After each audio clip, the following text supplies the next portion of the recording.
सभी प्यारे दोस्तों को चैनल की तरफ से प्यार भरा नमस्कार। दोस्तों, इस वीडियो में हम कक्षा 8 की संस्कृत विषय का मॉडल प्रश्न पत्र हल करेंगे, जिसे हाल ही में राजस्थान राज्य शैक्षिक अनुसंधान एवं प्रशिक्षण परिषद द्वारा जारी किया गया है। तो चलिए शुरू करते हैं। सबसे पहले आप स्क्रीन पर देख रहे हैं कि इस प्रश्न पत्र का समय 2.5 घंटे का होने वाला है और 80 पूर्णांक का ये प्रश्न पत्र होगा, अर्थात 80 नंबर का होगा। सबसे पहले प्रश्न संख्या 1, जिसके अंदर 15 उप प्रश्न होंगे और सभी 1-1 नंबर के होंगे, अर्थात ये 15 ऑप्शनल क्वेश्चन, वस्तुनिष्ठ प्रश्न जिनको कहते हैं, वो होंगे और ये सभी 1-1 नंबर के होंगे। तो चलिए पहला प्रश्न देखते हैं। पहला प्रश्न है, मधुमक्षिका किम जनयति? मधुमक्खी क्या पैदा करती है? तो इसका सही आंसर होगा माधुर्यम, शहद, मधुरता, मिठास पैदा करती है मधुमक्खी। दूसरा क्वेश्चन है, सदैव कुत्र निधेहि चरणम? हमेशा चरण कहाँ रखने चाहिए? तो सदैव पुरतः है, इसका आंसर होगा हमेशा आगे ही चरण रखने चाहिए, अर्थात उन्नति के पथ पर हमेशा आगे बढ़ना चाहिए। तीसरा क्वेश्चन है, ये सभी उप प्रश्न है, मैंने बताया प्रश्न संख्या 1 ही है, लेकिन ये 15 उप क्वेश्चन होंगे इसके अंदर। तो तीसरा क्वेश्चन है, गृहम शून्यम सुताम विना इति पाठस्य क्रमः कः? ये जो पाठ है गृहम शून्यम सुताम विना, इसका क्रम कौन सा है? तो ये 6ठे नंबर का पाठ है आप लोगों का, तो 6ठ है इसका आंसर हो जाएगा। चौथा क्वेश्चन है, शालिनी ग्रीष्मावकाशे कुत्र आगच्छति? शालिनी गर्मी के अवकाश में कहाँ आती है? तो इसका सही आंसर होगा पितृगृहम, पिता के घर। देखिए, वैसे तो उसके माता का भी घर था, उसके भ्रातृजाया अर्थात भाभी का भी घर था, पति का नहीं था। तो ये तीनों ही ऑप्शन हो सकते हैं, लेकिन पुस्तक के अंदर पितृगृहम दे रखा है, तो हमें पितृगृहम ही करना होगा। आगे बढ़ते हैं। 5वां क्वेश्चन है, गुणाः गुणज्ञेषु भवन्ति? गुण गुणवान व्यक्तियों में होते हैं क्या? तो गुण गुणवान व्यक्तियों में गुण ही होते हैं, तो गुणाः इसका आंसर आ जाएगा। 6ठा है, लुब्धस्य नश्यति? लोभी व्यक्ति का नष्ट हो जाता है क्या? यश, तो इसका आंसर यश है होगा। 7वां है, गुहायाः स्वामी आसीत? गुफा का स्वामी था, कौन था? दधिपुच्छ है, श्रृगाल है, दधिपुच्छ नाम का सियार था। 8वां क्वेश्चन है, गज परिमाणम धारयति? गज जितने माप को धारण करता है कौन? तो इसका आंसर होगा गजधर है, गजधर गज जितने परिमाण को माप को धारण करते थे। आगे बढ़ते हैं। 9वां क्वेश्चन है, पिब धातु लट लकार प्रथम पुरुष एक वचनम अस्ति? पिब धातु के लट लकार के प्रथम पुरुष का एक वचन क्या है? तो इसका आंसर होगा पिबती। 10वां क्वेश्चन है, गत्वा पदे प्रत्यय है अस्ति? गत्वा पद में कौन सा प्रत्यय है? तो गत्वा पद में प्रत्यय है त्वा, ए का ऑप्शन इसमें सही होगा, त्वा प्रत्यय। फिर है, विद्यालय इति पदे संधि विच्छेद अस्ति? विद्यालय इस पद में संधि विच्छेद है, तो विद्यालय पद का संधि विच्छेद क्या होगा? विद्या प्लस आलय है, से का ऑप्शन सही हो जाएगा। फिर 12वां क्वेश्चन है, धनम ददातु भिक्षुक पदस्य चतुर्थीम प्रयुज्य? धनम ददातु, इसके साथ भिक्षुक पद की चतुर्थी का प्रयोग करना है, तो भिक्षुक पद की चतुर्थी में भिक्षुकाय इसका आंसर हो जाएगा। लेकिन आपको बता दूं कि भिक्षुकेभ्य है, ये भी हो सकता है, दोनों ही ऑप्शन इसके सही होंगे, क्योंकि भिक्षुकेभ्य है बहुवचन में बनता है, तो भिक्षुकों के लिए या भिक्षुक के लिए धन देता है, धन दो। तो ददातु जो पद है, इसमें दा धातु है और दा धातु का प्रयोग जहां होता है वहां पर चतुर्थी का प्रयोग किया जाता है, तो इसलिए इसमें चतुर्थी हुई भिक्षुकाय। आगे बढ़ते हैं। 13वां क्वेश्चन है, पठति पदे लकारः अस्ति? पठति पद में लकार है, तो पठति पद में हमने अभी पीछे ही देखा था, पठति पद में लट लकार है।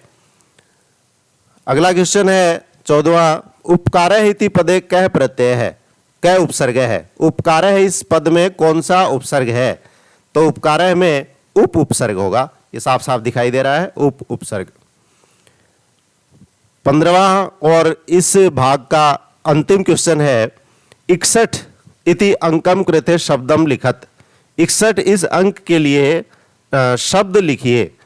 संस्कृत में क्या कहते हैं 61 को, तो इसका सही आंसर होगा दय का 1/6 ही। तो ये आपके ऑप्शनल क्वेश्चन 15 है, समाप्त हो चुके हैं। अब दूसरे नंबर का क्वेश्चन, क्योंकि ये सभी 15 है, पहला जो क्वेश्चन था उसके उप प्रश्न थे। अब दूसरा क्वेश्चन है रिक्त स्थानानि पूरयत।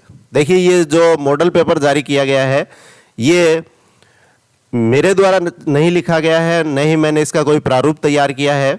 ये राजस्थान राज्य शैक्षिक अनुसंधान एवं प्रशिक्षण परिषद द्वारा जारी किया गया मॉडल प्रश्न पत्र है, और इसके हिसाब से ही आपकी परीक्षा में क्वेश्चन आने वाले हैं।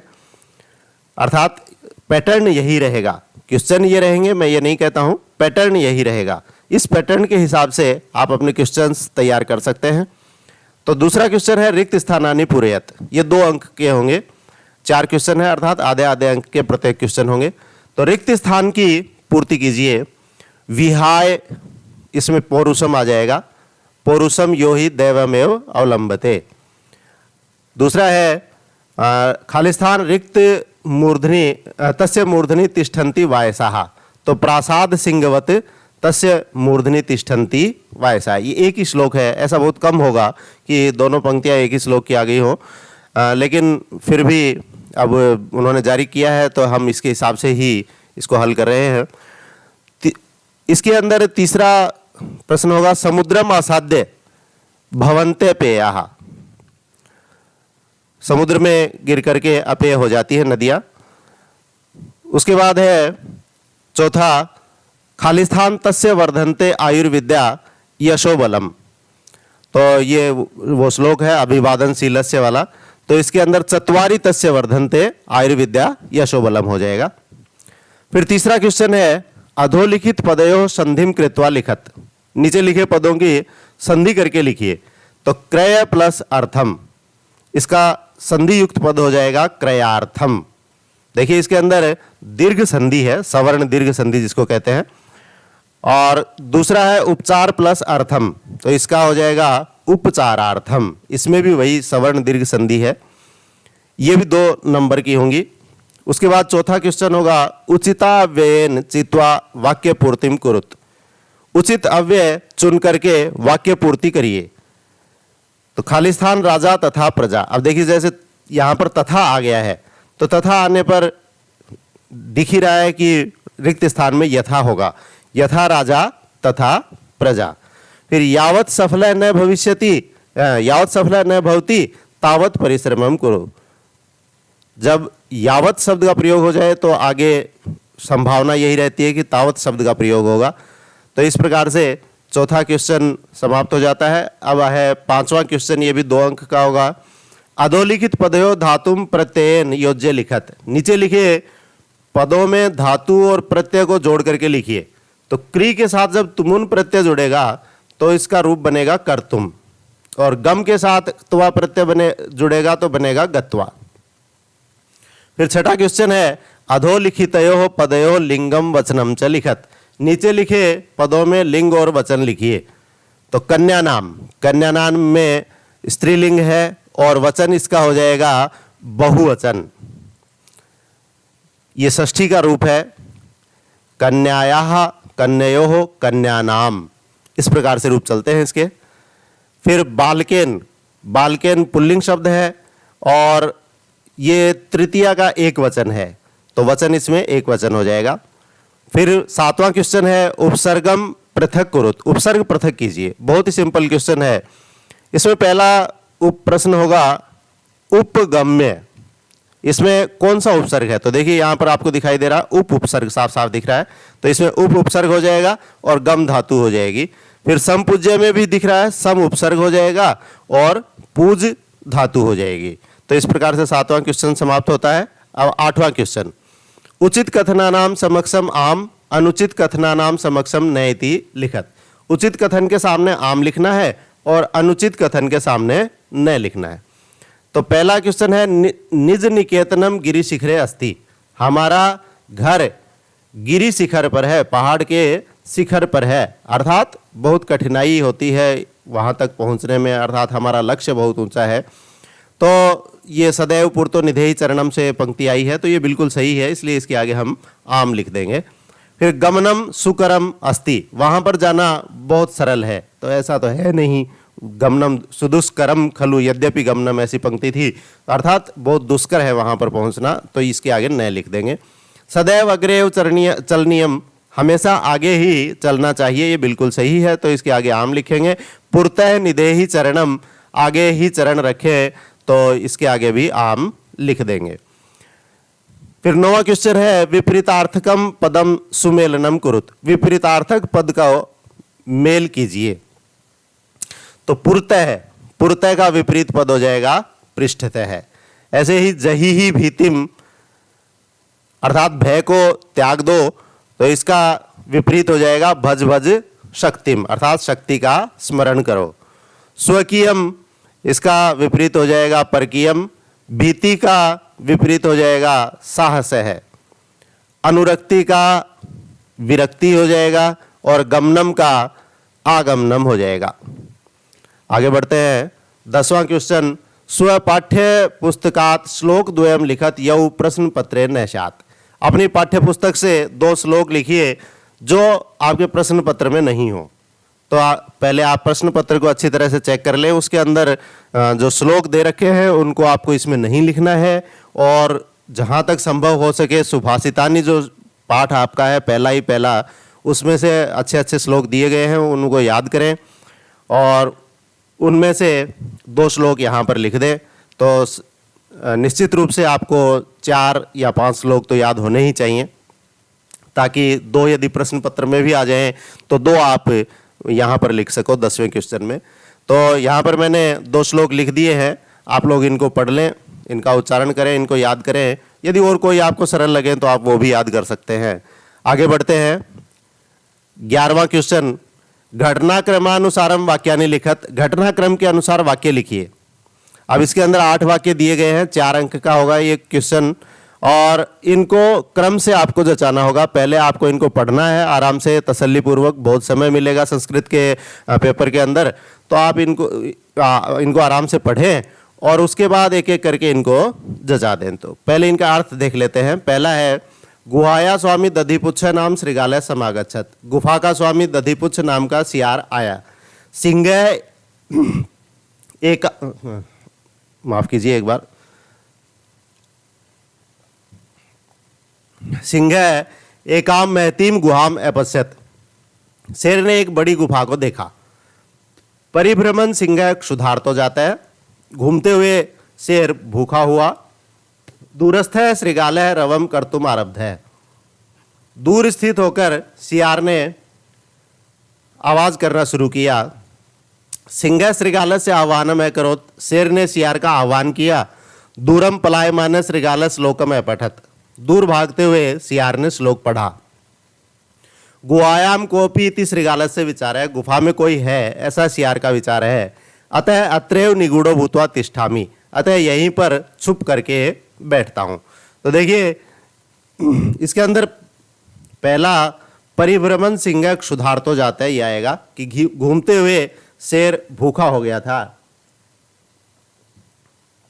फिर दूसरे नंबर पर आएगा सिंह एकाम महतीम गुहा में पश्यत। शेर ने एक बड़ी गुफा को देखा। फिर अतः अत्रैव निगूढ़ो भूत्वा तिष्ठामि। अतः यहीं पर छुप करके बैठता हूं, ऐसा उसने सोचा। गुहाया स्वामी दधिपुच्छ नाम श्रृगालय समागच्छत। गुफा का स्वामी दधिपुच्छ नाम का सियार आ गया। फिर गुहायाम कोपी श्रृगालय से विचार है। गुफा में कोई है ऐसा उस सियार का विचार है, उसने सोचा ऐसा। और दूरस्थ है श्रृगालय रवम कर्तुम आरब्ध है। फिर दूर खड़े होकर के सियार ने आवाज़ की। उसने गुफा से पूछा था कि तुम मुझे बुला क्यों नहीं रही हो, ऐसे इस प्रकार से उसने आवाज़ की थी। और फिर सिंह श्रृगालय से आह्वानम है करोत। शेर ने सियार का आह्वान किया। और अंत में आ जाएगा दूरम पलायमान श्रृगालय श्लोकम अपठत। दूर भागते हुए सियार ने ये श्लोक पढ़ा। अगला क्वेश्चन है अधोलिखितम पद्यांश गद्यांशम पठित्वा प्रश्नानाम उत्तराणि संस्कृत भाषायाम लिखत। नीचे लिखे गद्यांश को पढ़ करके प्रश्नों के उत्तर संस्कृत भाषा में लिखिए। तो एक गद्यांश भी आएगा आपको और 6 नंबर का होगा ये। तो एक बार पढ़ते हैं। कस्मिंश्चित् वने खरनखर नाम सिंह प्रतिवस्ति इसमें। किसी वन में खरनखर नाम का सिंह रहता था। देखिए ये मैंने पहले ही बताया कि ये मॉडल पेपर जारी किया गया है। तो इस मॉडल पेपर में अधिकतर क्वेश्चन आप देख ही रहे हैं कि बिलस्यवाणी न कदापि में श्रुता पाठ से आ रहे हैं। ऐसा नहीं होगा कि सारे ही क्वेश्चन इसी में से हों, लेकिन ये आपको एक पैटर्न दिया गया है, आप इस पैटर्न के हिसाब से तैयारी कर सकते हैं। आगे स कदाचित इतस्ततः परिभ्रमण क्षुधार्तः न किंचिदपि आहारम प्राप्तवान। कभी उसने इधर उधर घूमते हुए भूखे होकर के कोई भी आहार प्राप्त नहीं किया, भोजन प्राप्त नहीं किया। ततः सूर्यास्त समय एकाम महतीम गुहाम दृष्ट्वा सह अचिंतयत। तब सूर्यास्त के समय एक बड़ी गुफा को देख करके उसने सोचा, नूनम एतस्याम गुहायाम रात्रौ कोऽपि जीवः आगच्छति। निश्चय ही इस गुफा में रात में कोई जीव आता है, अतः अत्रैव निगूढ़ो भूत्वा तिष्ठामि। अतः यहीं छुप करके बैठ जाता हूँ। तो अब इस गद्यांश का शीर्षक बताना आपको। पहला क्वेश्चन यही है, अस्य गद्यांशम पठित्वा उचितम शीर्षकम लिखत। इस गद्यांश को पढ़ करके उचित शीर्षक लिखिए। तो देखिए वैसे तो पाठ का शीर्षक अलग है, हमें इस गद्यांश का शीर्षक लिखना है। इन 3 पंक्तियों को पढ़ करके फिर इनका क्या शीर्षक हो सकता है वो हमें लिखना है। तो इसका सही शीर्षक होगा खरनखर नाम सिंह है, खरनखर नाम का सिंह। तो आंसर में हम लिख देंगे अस्य गद्यांशस्य उचितम शीर्षकम खरनखर नाम सिंह इति अस्ति। दूसरा क्वेश्चन है, वने कह प्रतिवस्ति। इसमें वन में कौन रहता था?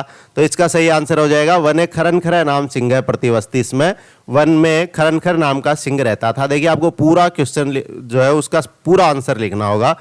तो बीच में कह जो है इसकी जगह हमने खरनखर नाम सिंह लिख दिया है। बाकी मैंने हाईलाइट कर रखा है ब्लू कलर में। आप इस प्रकार से उन प्रश्नों को लिखते हुए साथ में उसके आंसर इस तरह से लिखेंगे। तीसरा है, सिंहस्य किम नाम आसीत। शेर का क्या नाम था? तो सिंहस्य खरनखर नाम आसीत। शेर का खरनखर नाम था। सिंह किम अचिंतयत। शेर ने क्या सोचा? सिंह अचिंतयत नूनम एतस्याम गुहायाम रात्रौ कोऽपि जीवः आगच्छति अतः अत्रैव निगूढ़ो भूत्वा तिष्ठामि इति। 5वां क्वेश्चन है, परिभ्रमण सिंह कीदृशः जातः। घूमते हुए शेर कैसा हो गया था? तो परिभ्रमण सिंह क्षुधार्तः जातः। घूमते हुए शेर भूखा हो गया था। फिर सूर्यास्त समय सह काम अपश्यत। सूर्यास्त के समय उसने किसको देखा? तो सूर्यास्त समय से महतीम गुहाम अपश्यत। सूर्यास्त के समय उसने एक बड़ी गुफा को देखा। 13 का क्वेश्चन, बिलस्यवाणी न कदापि में श्रुता अथवा कंटके नैव कंटकम कथासारम हिंदी भाषायाम लिखत। इन दोनों में से एक का कथासार आपको हिंदी भाषा में लिखना होगा। ये 2 ही अंक का होगा, अर्थात आप बिलस्यवाणी न कदापि में श्रुता या फिर कंटके नैव कंटकम, इन दोनों में से एक का सार आपको आंसर में लिखना है। दोनों का नहीं लिख करके आना है, एक का ही लिखना है हिंदी में। तो अभी मैंने आपके सामने बिलस्यवाणी न कदापि में श्रुता का सार लिख करके दिया है। आप इसको पॉज करके पढ़ लें, अच्छी प्रकार से आप इसको याद कर सकते हैं। और सार का मतलब होता है संक्षेप, अर्थात आपको उस कहानी को संक्षेप में लिखना है, आपको पूरा विस्तार नहीं करना है उसका। संभव हो सके 10 लाइंस जो है उसके अंदर अंदर ही सार लिखें। तो ये बिलस्यवाणी न कदापि में श्रुता का सार आपको लिख करके दिया गया है। आगे कंटके नैव कंटकम, इसका सार लिखा गया है। आप पॉज कर करके इसको भी पढ़ लें, आराम से याद कर लें। उसके बाद आगे चलते हैं। 14 का क्वेश्चन, रेखांकितानि पदानि आधृत्य प्रश्न निर्माणम कुरुत। रेखांकित पदों को आधार करके प्रश्न निर्माण करिए। ये 3 अंक का होगा। पहला क्वेश्चन है, गुणा गुणज्ञेषु गुणा भवन्ति। गुण गुणवान व्यक्तियों में गुण होते हैं। तो यहां पर गुणाहा, ये पुल्लिंग का बहुवचन है। पुल्लिंग प्रथम पुरुष प्रथमा का बहुवचन है। तो इसकी जगह हमें किम शब्द पुल्लिंग के प्रथमा का बहुवचन लिखना है। तो उसका हो जाएगा के, कह कऊ के। तो के गुणज्ञेषु गुणा भवन्ति।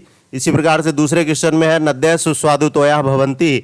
नद्य है, अब नद्य है स्त्रीलिंग का बहुवचन है, प्रथम पुरुष का प्रथमा का स्त्रीलिंग प्रथमा का बहुवचन है। तो किम शब्द स्त्रीलिंग प्रथमा का बहुवचन का के काहा हो जाएगा, तो इसकी जगह हम काहा रख देंगे। तीसरा क्वेश्चन है व्याधय व्याघ्रम जालात बही निसारयत। शिकारी ने बाघ को जाल से बाहर निकाल दिया। तो अब व्याधय है शिकारी, ये पुल्लिंग प्रथमा का एक वचन है, तो इसकी जगह हम किम शब्द प्रथमा का एक वचन पुल्लिंग का रखेंगे और वो बनेगा कह। तो कह व्याघ्रम जालात बही निसारयत, ये हो जाएगा। फिर है अधोलिखितान प्रश्नान पूर्ण वाक्यन उत्तरत। नीचे लिखे प्रश्नों को पूर्ण वाक्य में उत्तर दीजिए। ये 15 से 17 के जो प्रश्न हैं वो 6 अंक के होंगे, अर्थात 15, 16, 17 ये 3 प्रश्न होंगे जो 2-2 अंक के होंगे, कुल 6 अंक के, और इनमें पूर्ण वाक्य में उत्तर देना है। तो 15 में पहला है वयम कस्याम दिशि अग्रे सरामः। हम कौन सी दिशा में आगे बढ़ें? तो वयम डिजि भारतम इत्यस्याम दिशि अग्रे सरामः। हम डिजिटल इंडिया, डिजि भारत, इस दिशा में आगे बढ़ रहे हैं। फिर चंचलेन वने किम कृतम। चंचल के द्वारा वन में क्या किया गया?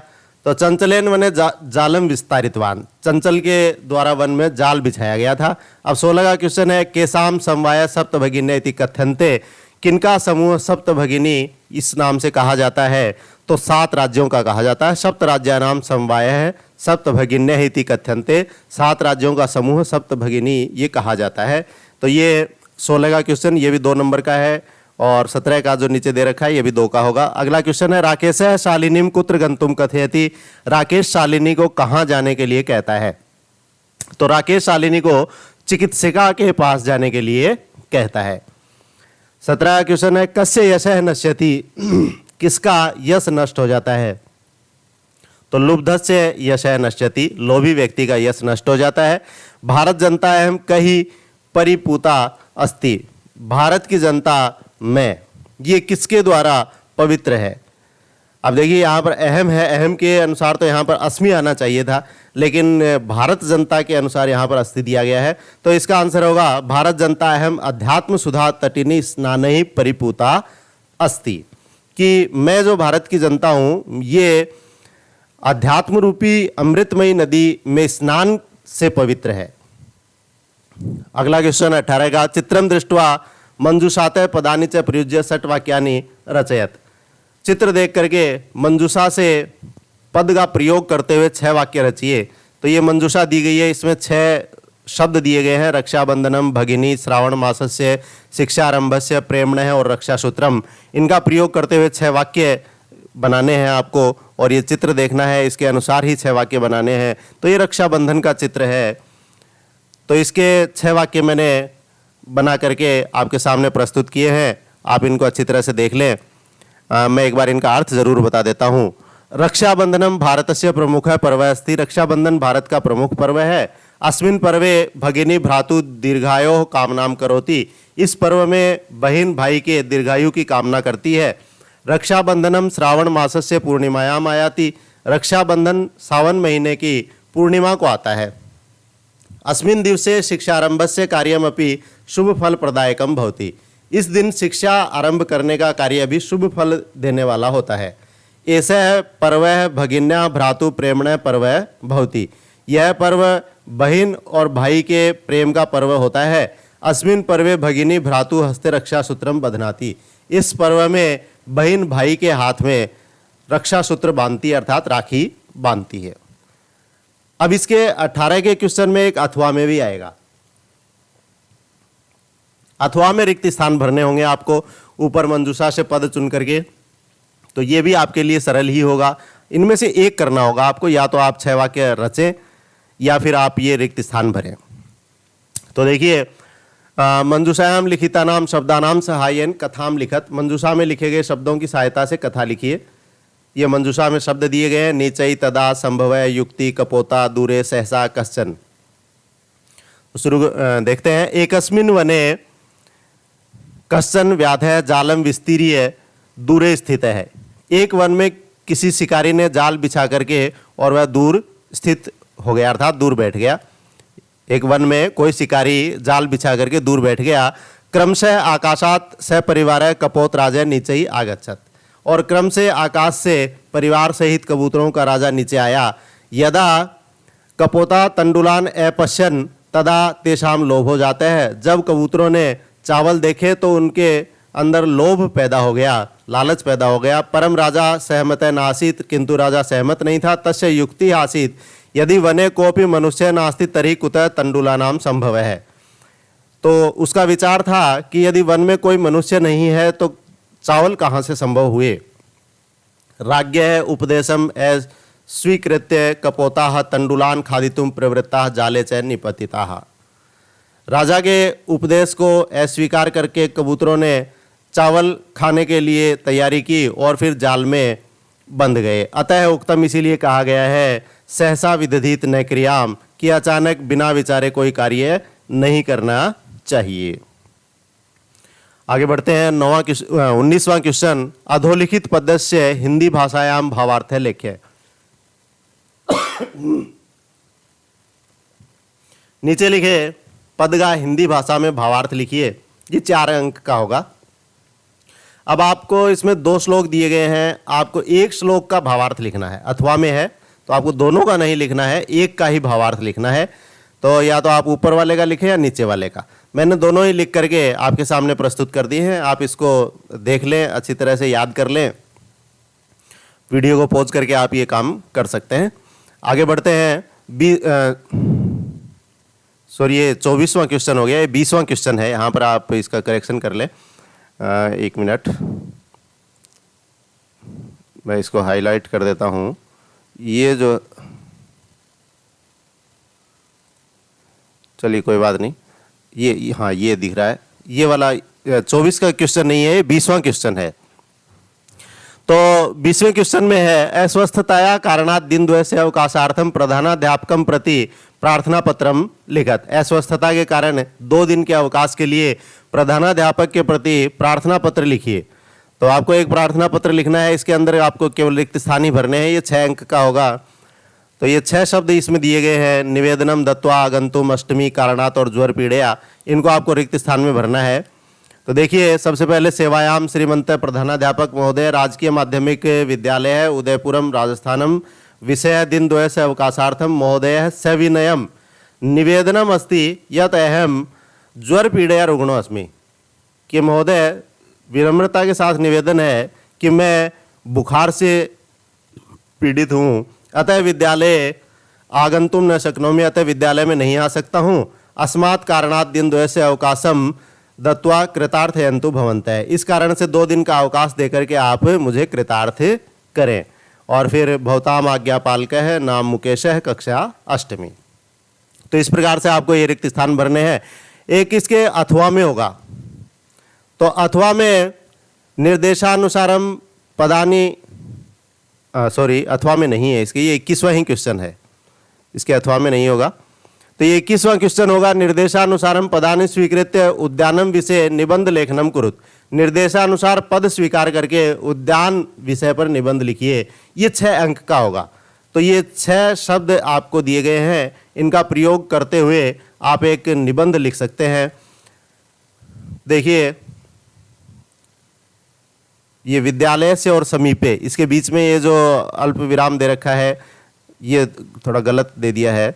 यहाँ पर इसको हटा दें। ये एक ही शब्द है, विद्यालय से समीपे। तो मैंने इन 6 शब्दों को लेकर के 6 वाक्य आपके सामने प्रस्तुत किए हैं। आप इनको देख लें। मैं इनका हिंदी अर्थ बता देता हूँ।